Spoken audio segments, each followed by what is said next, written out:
Alright, and we are back with the GSMC Wrestling Laureate podcast brought to you by the GSMC Sports Network.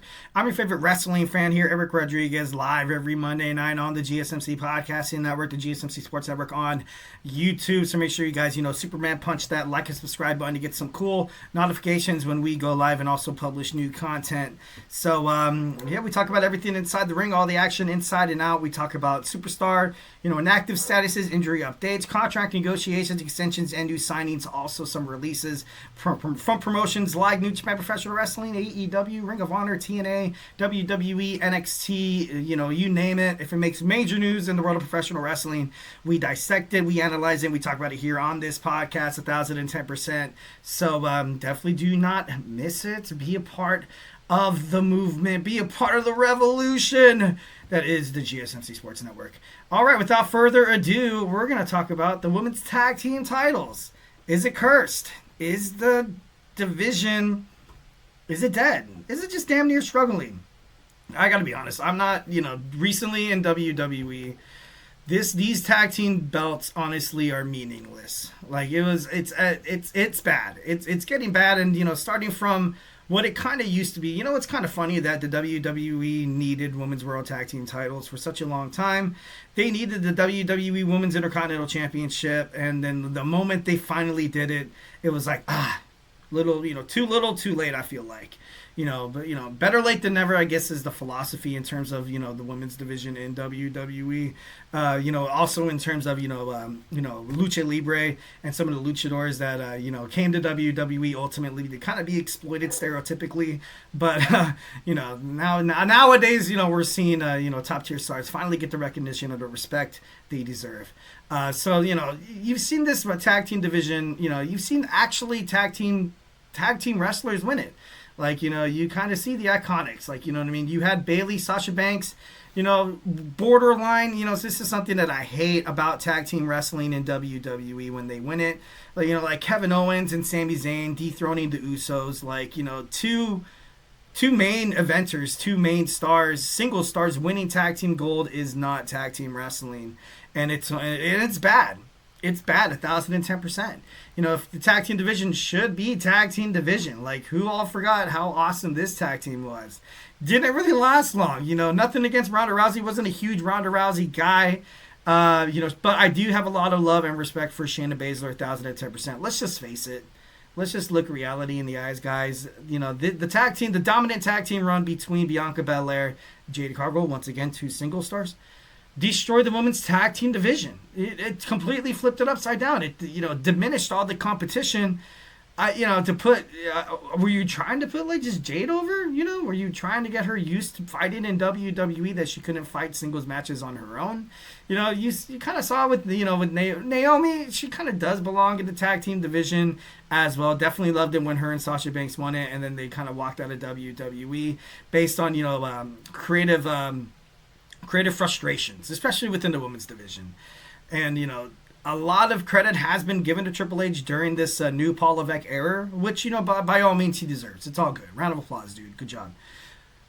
The women's division is still kind of seeming like it's kind of reeling back to the way it was during the Vince McMahon era, like circa 2018 to 2022. Like, it just, I don't know. It just, and, it just, for me, I feel like it's backpedaling. And, look at what happened at WrestleMania. Lyra Valkyria and Bianca and Becky Lynch defeat Liv and Raquel. Just sort of a night later, you drop the titles back? Like, how seriously are we supposed to take these titles if stuff like that is happening? It's crazy. Like, the women's tag team division it's in trouble. It's cursed. These tag team belts are literally just, and it's, so is it really, are we really at a point where if you're not a main eventer, teaming up with another main eventer, you will never ever hold the Women's World Tag Team titles? Is that really where we're going right now? Is that what WWE should have done? Because, you have, Alexa Bliss and, Nikki Cross were, I got to be honest, I was a fan of that. Totally going against my word, being a little hypocritical here. Based on my love for Alexa Bliss and Nikki Cross.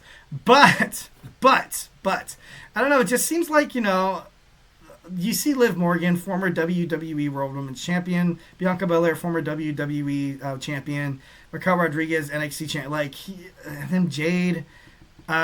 It's single star. Tag team, not really a tag team. It's cool, and all, but you're not a tag team like Katana Chance and Kayden Carter. You're not like that. You'll never be like that. These are women who should be holding the tag team titles. Jakara Jackson and Lash Legend should be holding Women's World Tag Team Championship gold. But instead, you release 3 girls on this screen. And what are they going to do with Lash Legend now that she's going to get drafted, obviously. You had the Metaphor breakup, which was kind of cute. It was awesome. Kind of bring a tear to my eye. I don't want them to destroy Lash Legend. If they fumble on her character in WWE, I got to be honest, I'm going to be so upset. I'm going to be pissed. Be legitimately pissed. It's going to be crazy. And a lot of people believe that, girl factions, it empowers them. We did it once before. We have the 4 horsewomen.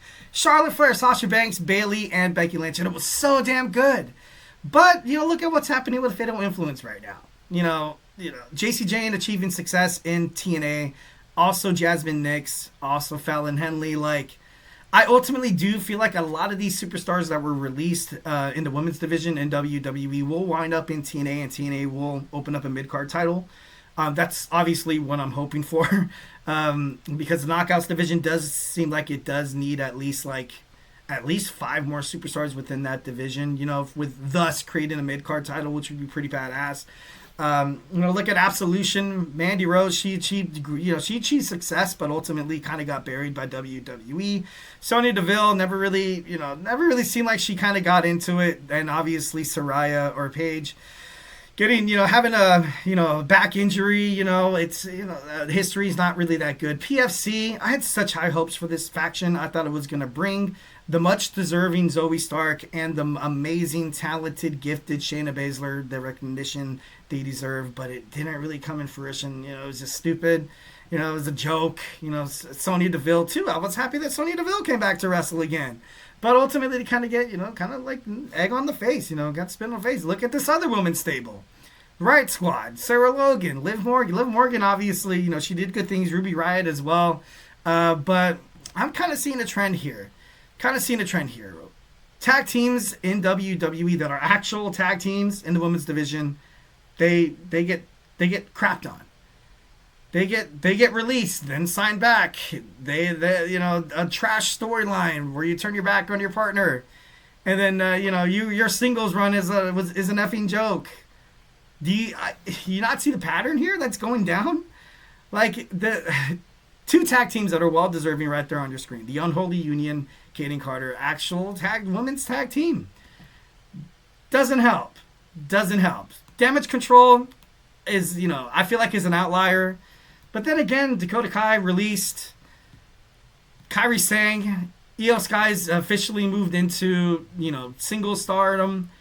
When Asuka comes back, it would be super shocking if she'd be like, I'm going to give up, because she's still young, still talented, much potential.